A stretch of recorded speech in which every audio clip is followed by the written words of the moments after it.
So this is Evan Painter. He is the senior designer here at Land, and we are going to go over the design of the district, get more into the background, how things are put together, just do a really good overview. So thank you so much, Evan. Absolutely. Thanks for coming to check out our bikes.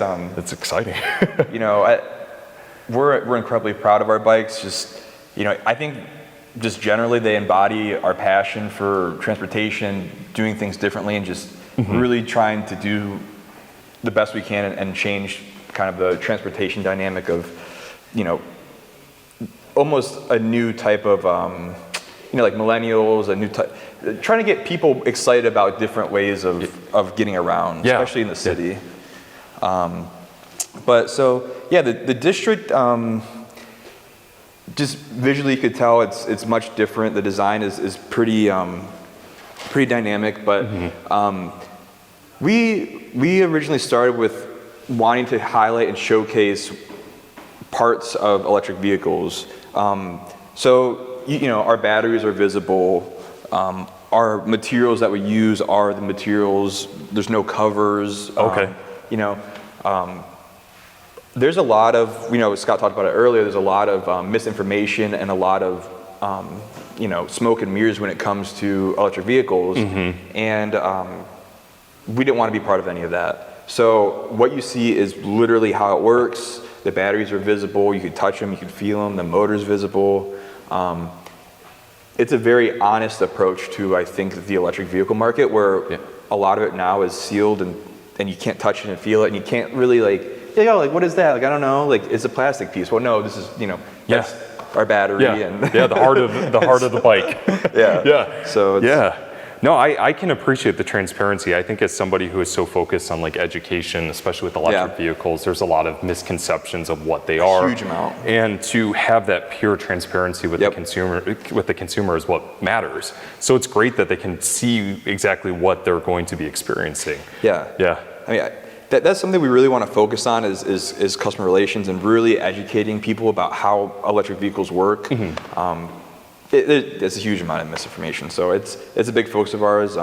We're getting better at that. It's hard to find the right balance of how to communicate things because it's so new, but we're getting there. Yes, no, trust me, I totally understand that. So out of the district, what would you say your favorite design aspect of this is? Ooh. I know it's a loaded question. You can say everything if you want. Everything. I don't know if it's a particular thing. I think it's a holistic visual. So, the bikes have a very almost a familiar look to them, but they also are new and kind of modernized. I think my favorite thing is just how approachable and how visually people can connect with it so easily. And there's a couple things that I think do that. Just getting really designy, the negative spaces that we utilize. So you don't have a panel right here. It's all so. And when you're kind of coming up to something, you subconsciously see that, and you realize that though this isn't big, there's space, it's airy. It's a little bit more approachable. Exactly. That was the first word that came to my mind. Was approachable. That was one of our main design drivers. So, and what's been amazing is, we've been out west and back now, and we've kind of did the initial kind of showing the district off to the world, and we had farmers in little farm towns come up to us just as much as we had teenagers come up to us. Which is unbelievably humbling to have people recognize what it is, but also be super interested in. There's no really age defining gap. Which we didn't really expect at first. We thought we were going to be marketing to young people, and turns out there's just as much interest either way, which is super cool. That's great.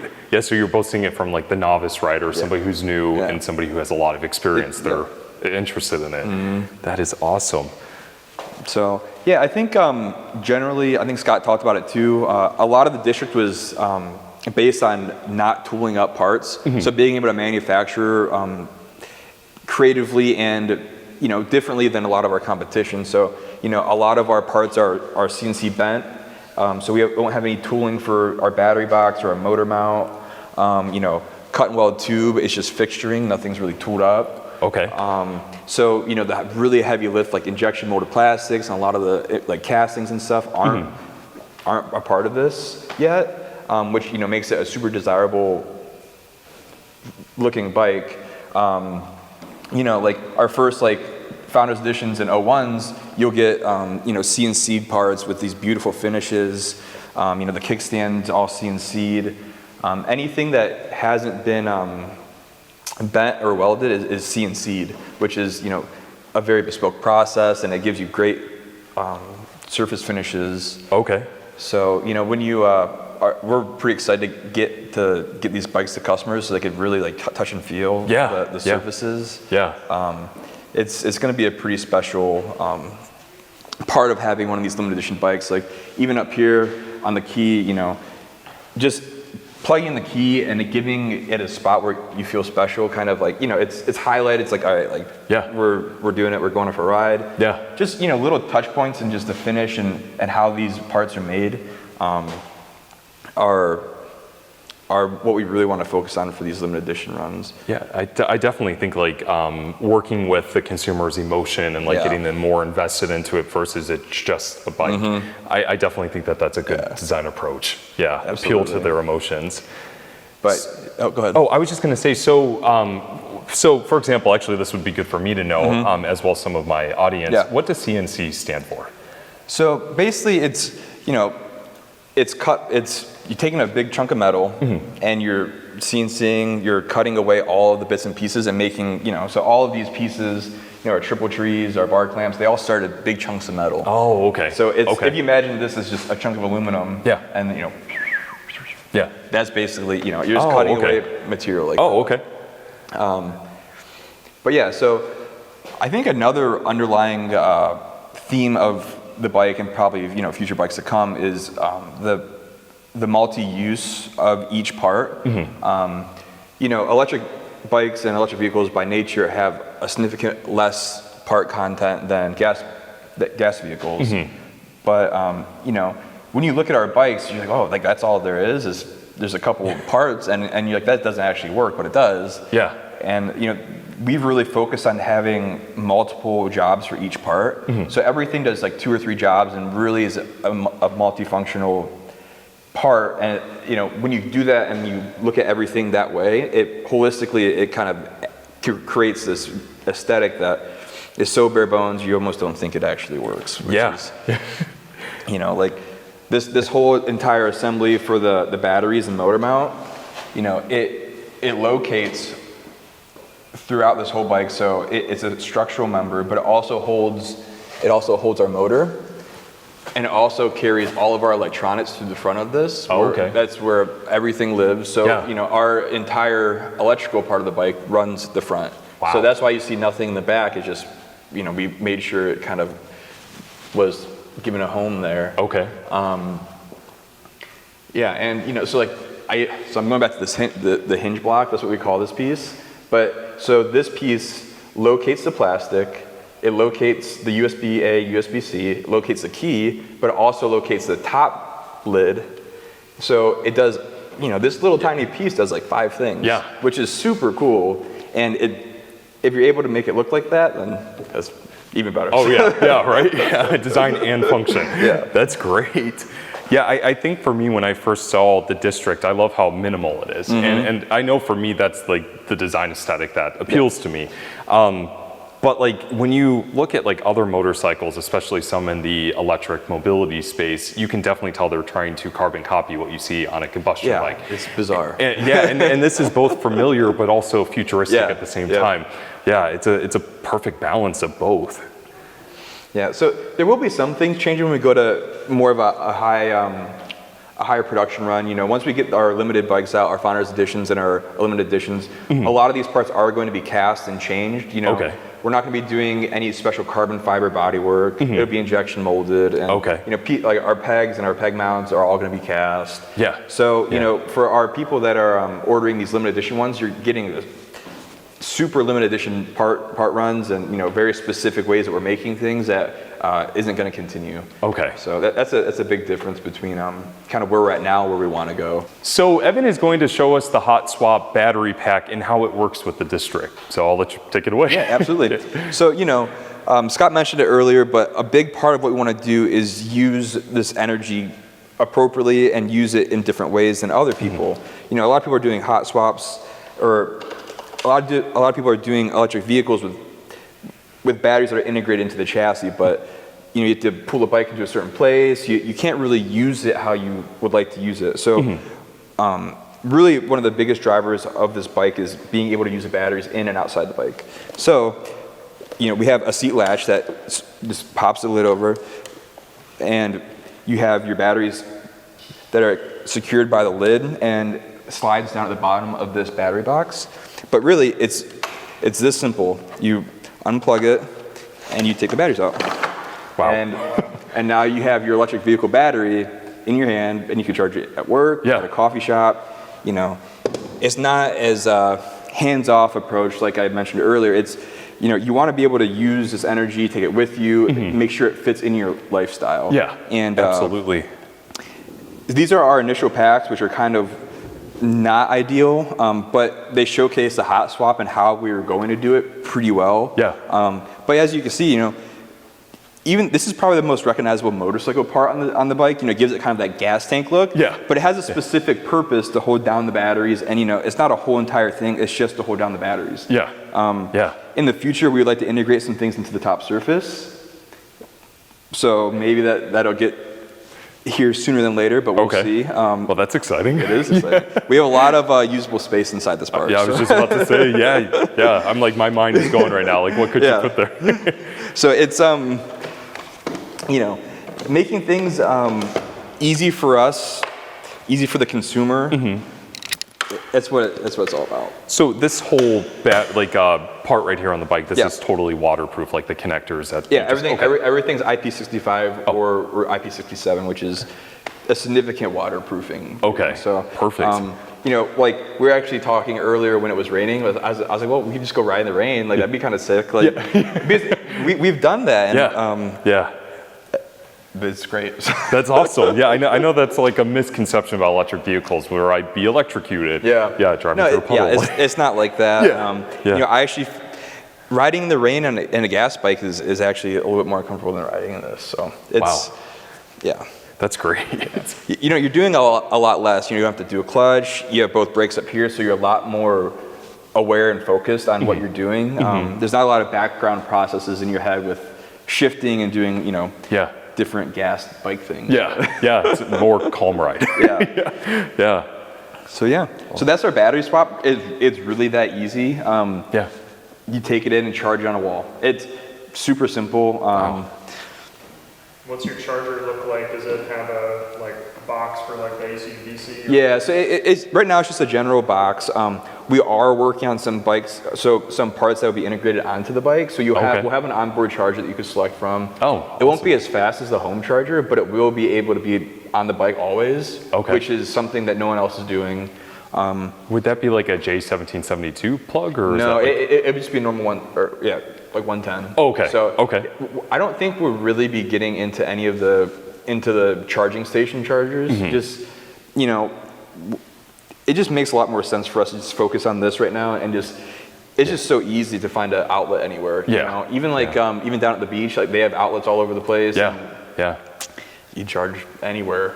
I almost like having that flexibility of because usually we got to find a place to park our car, find a place to park your bike and charge it. Park it anywhere and then bring the battery over. Exactly. And I almost feel like that's like a safety net measure of some of the other manufacturers, is that let's get everybody comfortable with that. But I almost feel like that's just something that they're relying on versus trying to innovate and change the whole experience.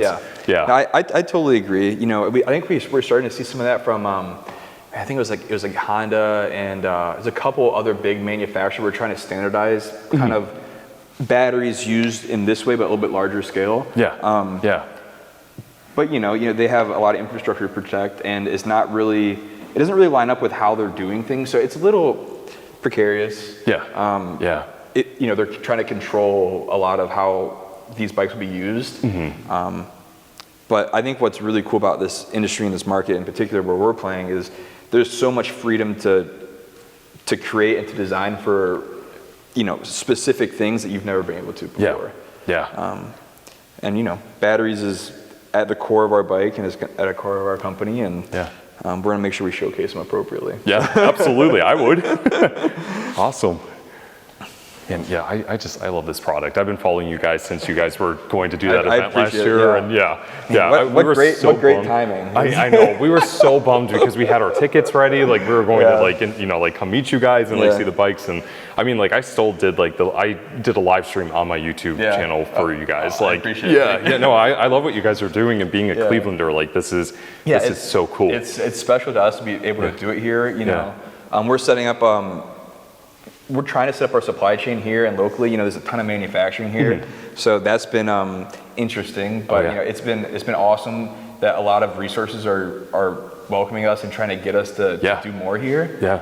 Which is super exciting because you know I really think it's going to be possible to do everything here. Oh, absolutely. But yeah, I mean, that event. I mean, it's unfortunate. But in a lot of ways, I think the pandemic weirdly had a positive effect on what we're doing. You know, it's like we had a whole entire year to not have any distractions and focus on this. It's true. And, you know, I think when you look at where we started and what we debuted and where we came out of the pandemic with, to me, it's unbelievable. All the attention to detail and everything. I mean, you know, we were working 14-hour days, but we didn't have anything else to do. And we love it. So it's like... In a way, I mean, this is perfect, like symbolism, you know, of like where you guys started, and then utilized everything that happened last year, and you came out with this. It was weirdly helpful. I've heard a lot of people say really? that. Okay. I haven't really heard too many people, so I kind of don't really say it too often. But I know for me with my profession, it actually helped me grow as an employee. To be able to have more time focused and less distractions. I totally agree. I mean, like my personal life went away and it turned into this, and now like my whole life is just kind of this, but it's not really like a work, you know, it's just like you love it. You love what you do. I feel like I haven't worked today. That's good. In 6 years, you know, I don't know. That's good. A lot of people can't say that, so it's a good feeling. That's great. For people that haven't really worked on motorcycles or cars or anything, it can be incredibly frustrating. Every time we work on our bikes, we literally like will look at each other and just smile because it's completely different, and it's enjoyable. It's not frustrating. That's great. I know for a consumer who's obviously like I have no engineering experience or something like that. Like I appreciate that.